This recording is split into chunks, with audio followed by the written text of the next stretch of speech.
want to welcome everyone today to the life celebration for Stephen.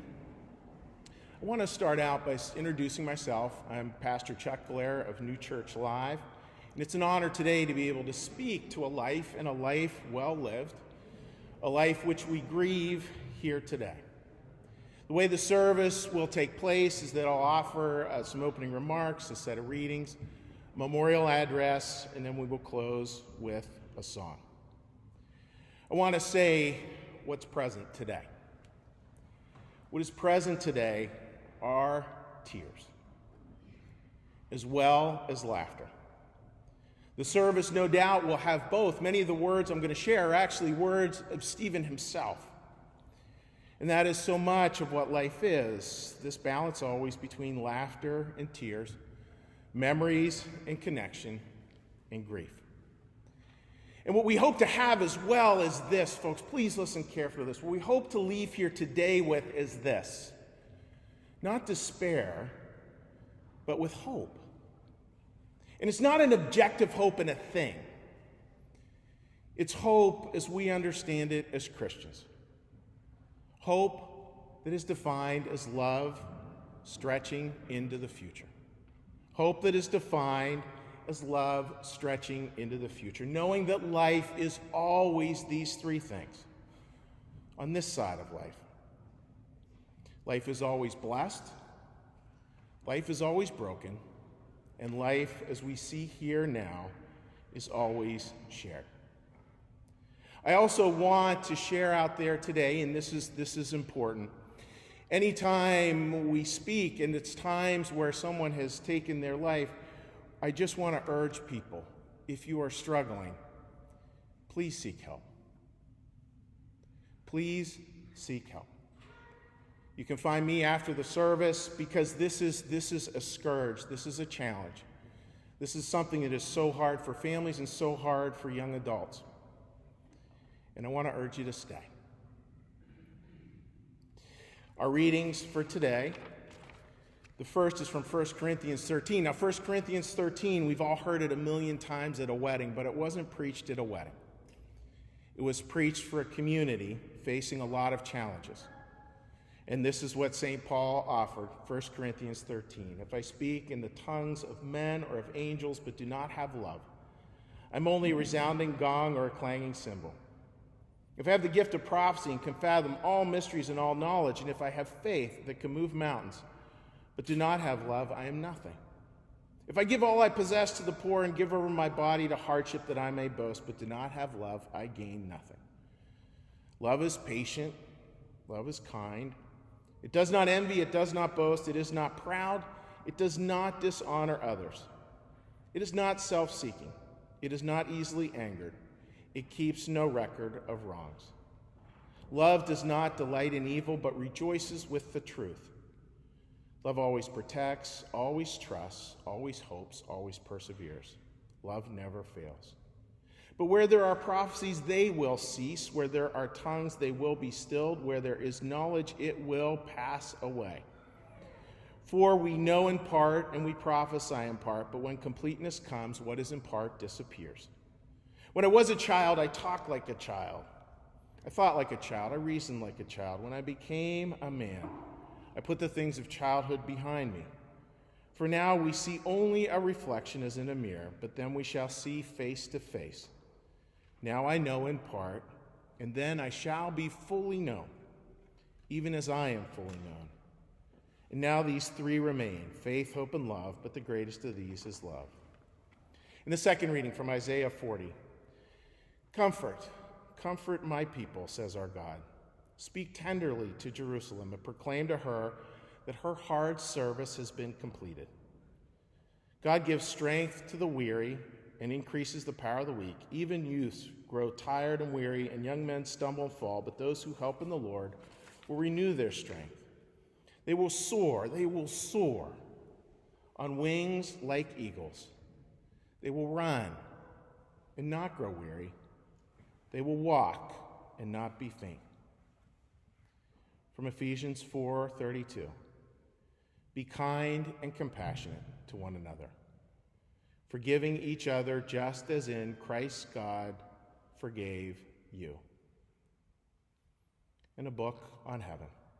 When a person dies and goes to heaven, they come to the full experience of an enlightenment, full joy and full peace, far greater than they ever could have lived in the world.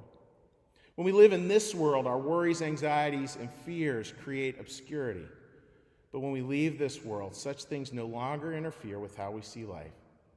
After death, we see far more clearly and with more enlightenment than ever before. When a person dies, they pass from shade into light because they pass from the things of the world to the things of heaven, and from the things of the body to the things of the spirit. Stephen's memorial address. I began with just some basic biographical pieces. Born November 28th, 1996, to his beloved parents, Darlene and Steve. His dad's hands were the very first to hold him. Joined by brothers Jim and Nick, a family that eventually included sister-in-law Nancy, as well as beloved nieces and nephews, Jada, Sierra, Farah, Jimmy, and Sophia. His schooling went from Northeast High School and 1 year at Bernathen College, and his current work was working as a sales associate at Wawa. And that is just basic biography. And what is most important today, what we all share, is this heart, is this experience that we had with Stephen in our lives. And that's what I want to speak to. I want to speak to that heart that we share. And maybe today, even in that time where our hearts feel so broken, maybe we can open ourselves to allowing our hearts to be broken open today.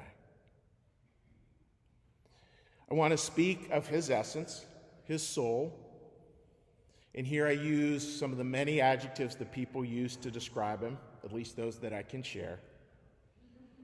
Humorous, adventurous, smart as a whip, quick on his feet, talented with music, talented at sports, syrup-drinking gentle giant, charming, giggly, goofy, warm, good-natured, outgoing, open-minded, with a quirky, contagious smile.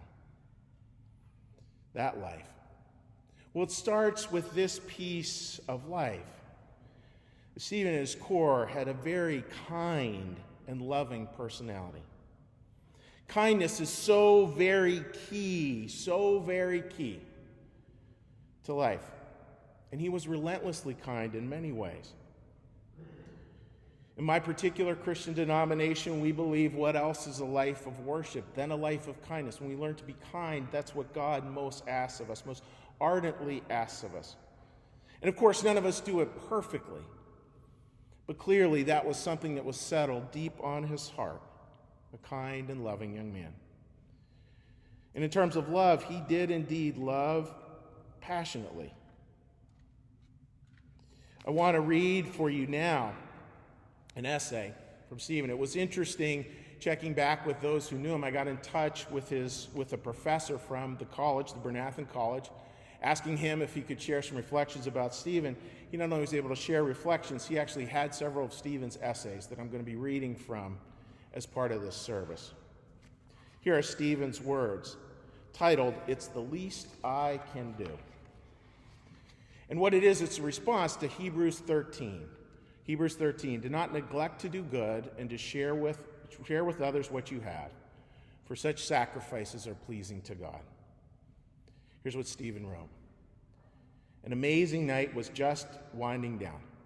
I had left the venue. I'd been dancing and singing along to Mac DeMarco, an increasingly popular singer-songwriter from Edmonton, the whole night. I was so tired. What made that feeling worth it was the fact that I worked hard all week and bought the tickets with my own money. It felt good to know that I could do things like this whenever I wanted, now that I was working. As I waited for my friend Miles outside, I noticed a man walking towards me from the corner. He came up to me, immediately asked how I was. Then he said to me, "Hey man, I'm starving. Do you think you could help me get something to eat tonight? I'm homeless." I paused for a second and replied, "Let's go to 7-Eleven." He thanked me, and we started towards the convenience store. As we got closer, he thanked me again, told me I was a good man for helping him. Once we got to the store, I bought him what he wanted. He thanked me for a third time and was on his way, wishing me safe travels. Then, like clockwork, Miles pulled up to the sidewalk and we went on our way. I didn't really think about it. I didn't really think about what happened until I got back home and I looked at my wallet. I didn't have as much as I thought. Then I remembered the man and his uncle at the 7-Eleven. I was glad the money went to someone who needed it more than I did. I don't really think of this guy as this one specific person, but more like every man, more like humanity, more like all of us. I believe what it means to say the neighbor is not only the person, but the person in the plural. It's not a we, it's not an I, it's a we. I don't think about this man and what I did for him as something I did as my neighbor, but something I do for everyone. I just want to speak to that for a minute. Mother Teresa famously said, "We will have peace when we remember this. We will have peace when we remember we belong to each other. We will have peace when we remember, cell phones and all, that we belong to each other." That idea of remembering that we belong to each other is so critical, that shared heart, that one song. And you know what the word for the one song is? Universe. The one song. So much what he captured here. The second thing I want to speak to, you have a core of a loving heart, and you also have somebody who was incredibly fun. This kind and loving person was also so very fine and so very fun. He could light up a room with his commentary. He used goofy names for people and things. He loved going places that were fun, from Aunt Gina's to other places. One person noted this, that he would open the fridge and immediately ask if there was anything good in there, with a smile. Goofy names for people and things. This was shared, a beautiful memory, a funny memory. A funny memory I actually had involves my husband Gary driving with Stephen. They were going to work and passed a convenience store called Sparta. Well, the two of them developed a ritual of shouting out, "Sparta!" in an appropriate gladiatorial, I like that word, gladiatorial tone, every time they drove past. One afternoon, Gary and I were driving past Sparta, and I wasn't aware of this ritual, so he proceeded to shout, "Sparta!" And I just about jumped out of the car. It took me by such surprise. After my heart rate returned to normal, he told me the story about him, and Stephen and all of us laughed. Christmas as well, we saw a funny part. This was also shared from the family. We even saw his wit that even his beloved grandmother was sometimes, I would guess, the brunt of, included his beloved grandma, who one Christmas received from her grandson a wrapped pack of poise pads.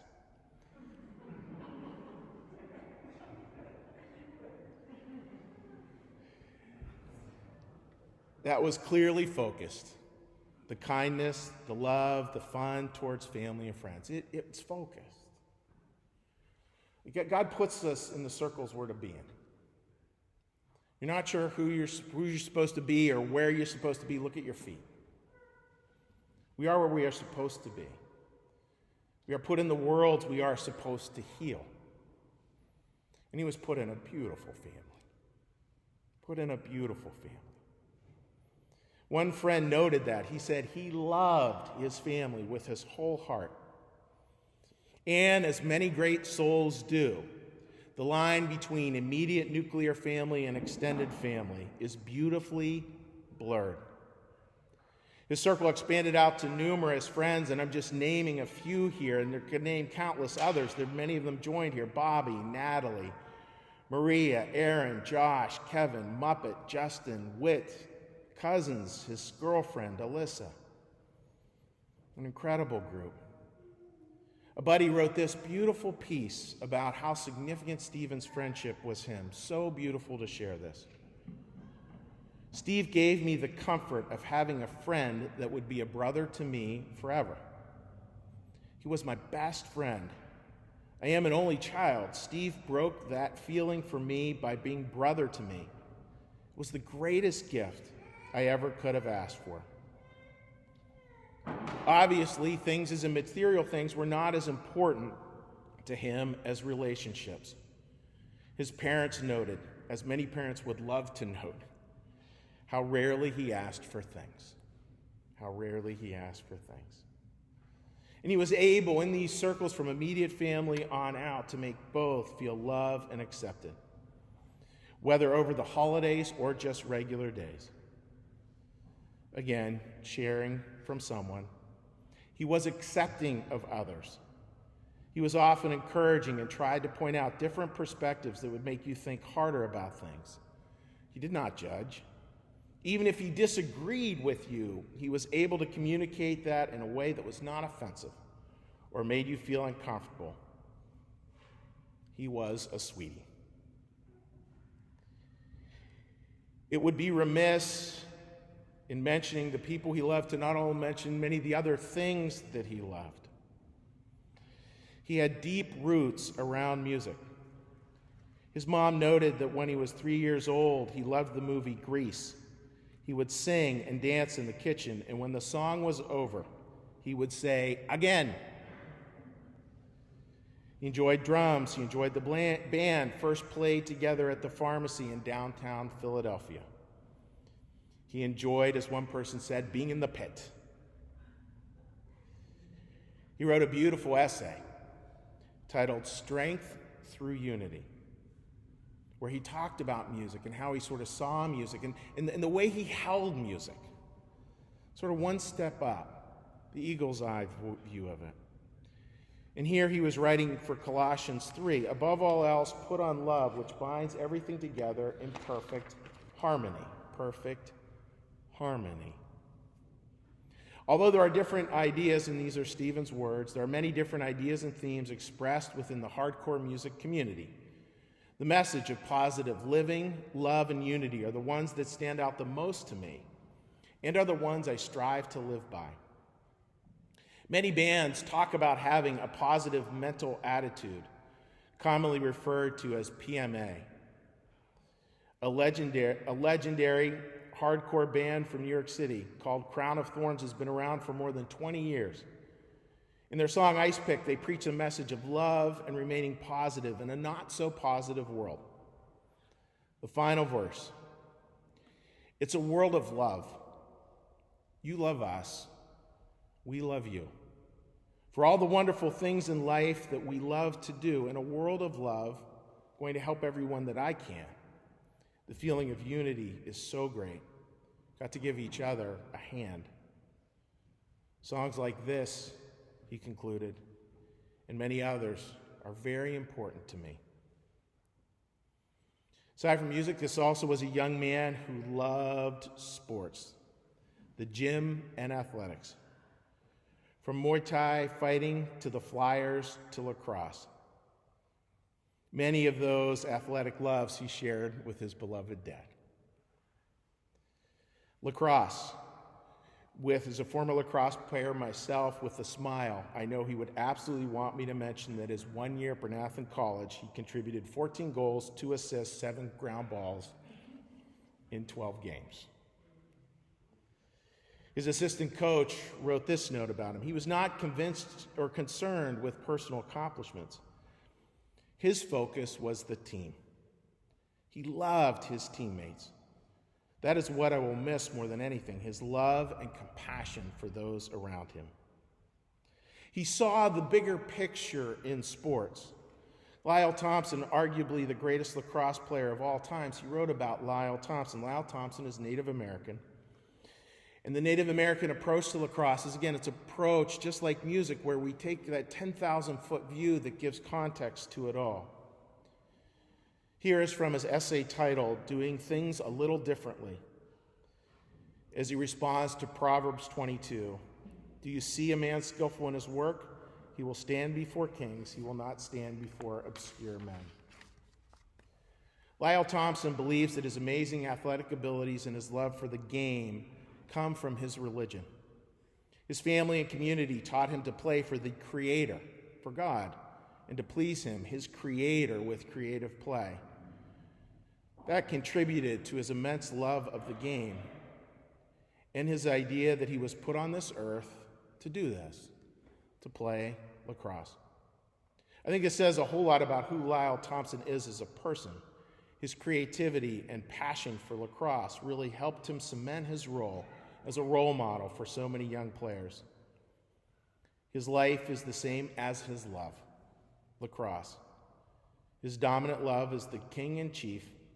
This transcends lacrosse and shows his love for the lacrosse community and his own community, the Onondaga Nation. And I loved the way one friend pulled this together, kind of all these different strands of Stephen's life, and this was somebody who played lacrosse with him. In middle school and high school, it seemed like lacrosse always brought Steve his greatest joy. From practices, just laughing and playing, to the high-intensity games, Steve always had a smile on his face and had a passion for being the best he could be. After this college, I saw Steve find a new passion in fighting and wrestling and music. Although the sports changed, his love for competing didn't, and it was amazing to see him happy and doing something he loved again. Music was another hobby that made Steve happy throughout the years.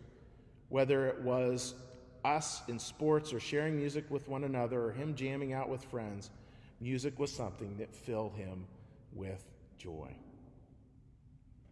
The above is what makes it hard to understand the why of why did he leave us so early. And I want to say this, there are no easy answers for this. I want especially the family to hear this.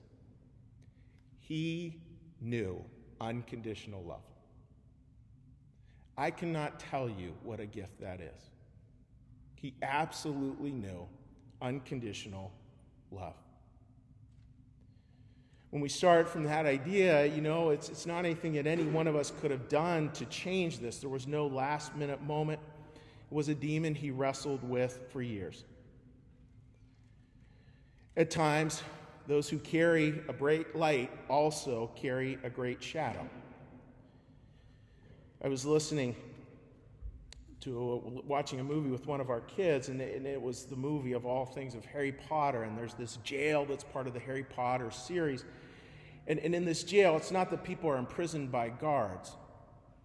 They're imprisoned by their own fears, their own sadnesses, their own worries.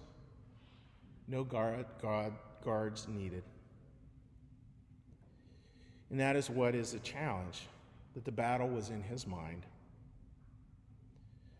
A place where I firmly believe he was much harder on himself than anyone in this room was on him. It's important to remember that sometimes people just can't see it. They can't see it. They can't see their light. They can't see their giftedness. They can't see the connections. They can't see the grace. They can't see the fun. They can't see what they bring. I think maybe that's what Paul speaks to in 1 Corinthians 13, where he says, "For now we see dimly. Only a reflection is in a mirror." But then, the second part of it. But then, and here he's speaking of heaven, we shall see clearly, face to face. Now I know in part, then I shall know fully, even as I am fully known. There's something about that line that is so touching. It's that idea of God's welcoming, being welcomed. And it's not a God of a punishing God. It's a welcoming and a loving God. A God who understands that we all have our own private Easters. As one relative put it, Stephen was loved so much, and the thought of him being in so much pain internally that he needed to end it is beyond heartbreaking. First, because we didn't know he was hurting so much, and second, that he didn't feel it could change or get better over time. But I guess we will never know exactly the extent of the pain, which we won't. But what is it that we do know? And I mean know. I'm not talking about think. I'm not talking about opinions. Like, what do we know? What do we know? Well, I know, putting together this is a good man. This is a good man. What else do we know? I also know that he is waking up to life in heaven. A passing on one side, a reunion on the other. And what is it that life is like? Well, I think what it is, as I understand it, is God takes our very best intentions. I just want to let's sit with that for a minute. Just think about what you know of him. What were his best intentions? Like, just for a second, just take a breath and put in your mind, put into words what you know his best intentions were. That's the part that God will grow through all eternity. There's hard work with that. There's hard work when we finally come to terms with the demons that plague us, the voices that we can never seem to rid ourselves of. And what I also know is that hard work that is part of our job in heaven is a relief. Those things that we wrestle with forever in this life, we're finally able to get at them in a way that can create change. And I know that that's where a miracle happens. A place in heaven where we find our people, our place, and our purpose. And finally, what does God create out of that? This deep peace. This deep peace. It's the peace known as shalom. As Jesus called it, a peace that passes all understanding. Worries, fears, anxiety, darkness, now gone.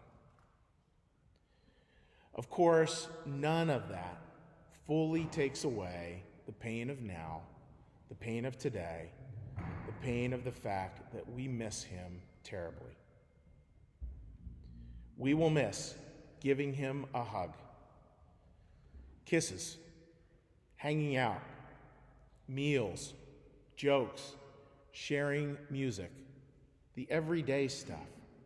And there will be countless little memories of that, little nods, little winks that will bring memories of this good life back to you. And the part that I say with a smile, we will even come to miss some of his annoying habits. But we will know that we can choose to live into the light that draws us closer to the best angels of our nature, just as he is being drawn to the better angels of his. I close with these words. There are 11 words to passing well. And these are words I think we have to hear and hold, both thinking of them coming from him and thinking of them coming from ourselves. And these are the 11 words. Please forgive me. I forgive you. Thank you. I love you. Please forgive me. I forgive you. Thank you. I love you. And two final quotes before we listen to Stephen's song. Stephen wrote, "Man's spirit is created to be united with God's spirit, and that's how we enjoy fellowship with God." And from Revelation 21, God will wipe every tear from their eyes. There will be no more death or mourning or crying or pain, for the older things of life have passed away. Amen. Stephen's song. This is Stephen's song.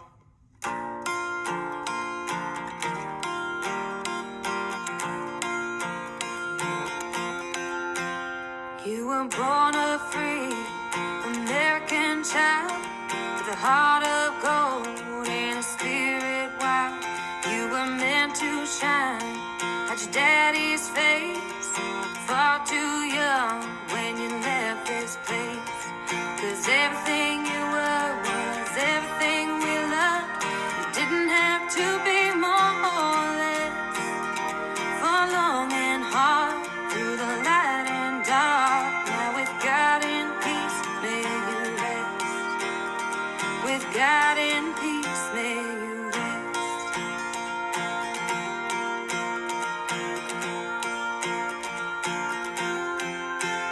You were searching for a place and time to forget your fears, ease your worried mind.